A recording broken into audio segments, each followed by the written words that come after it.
Emergency care bye doctor Shaon থেকে আপনাদেরকে স্বাগতম।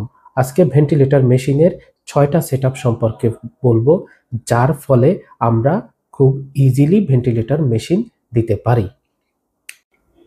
1 নম্বর পয়েন্ট, মুড সিলেকশন। প্রথমে আমরা দেখব পেশেন্ট যদি নিজে শ্বাস নেওয়ার ক্ষমতা থাকে তাহলে আমরা অ্যাসিস্ট মুডে দিব। এক্ষেত্রে পেশেন্ট তার মতো করে শ্বাস নেবে, ভেন্টিলেটর মেশিন জাস্ট হেল্প করবে। এক্ষেত্রে SIMV mode, PSV mode, CPAP mode আছে।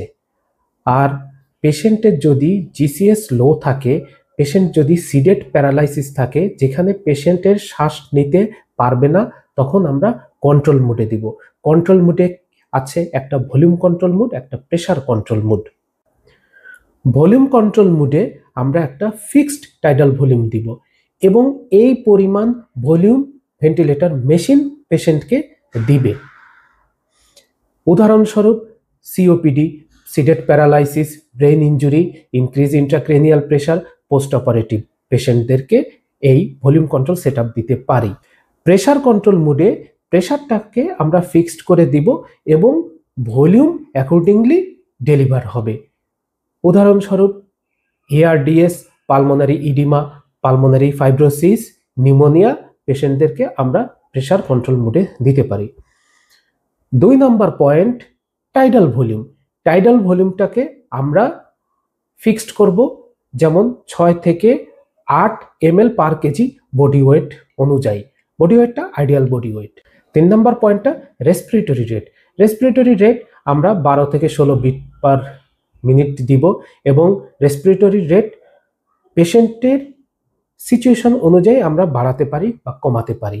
যদি পেশেন্টের কার্বন ডাইঅক্সাইড ওয়াশ আউটের প্রয়োজন হয় তাহলে আমরা রেসপিরেটরি রেটটা বাড়িয়ে দিতে পারি। যদি পেশেন্টের অটোপিপ বা ইন্ট্রিনসিক পিপ ডেভেলপ করে তাহলে আমরা রেসপিরেটরি রেটটাকে কমিয়ে দিতে পারি। 4 নম্বর পয়েন্ট, পিপ। শ্বাস ছাড়ার পরে এয়ারওয়েতে কি পরিমাণে বাতাস থাকবে, যে বাতাসটা আমাদের লাং অ্যালভিওলারকে কলাপস হতে দিবে না, তাকে পিপ বলে। পিপ নর্মালি আমরা 5 সেটআপ করে রাখবো, প্রয়োজনে আমরা পিপ বাড়াতে পারবো।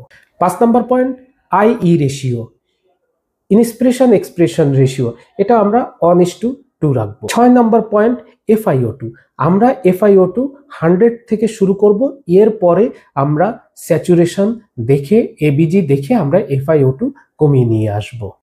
সবশেষে আমাদেরকে খেয়াল রাখতে হবে হাই টাইডাল ভলিউম দিব না এআরডিএস পেশেন্টের, এক্ষেত্রে ব্যারোট্রমা হতে পারে। রেসপিরেটরি রেট আমরা বাড়িয়ে রাখবো যদি পেশেন্টের কার্বন ডাইঅক্সাইড ওয়াশ আউটের প্রশ্ন থাকে।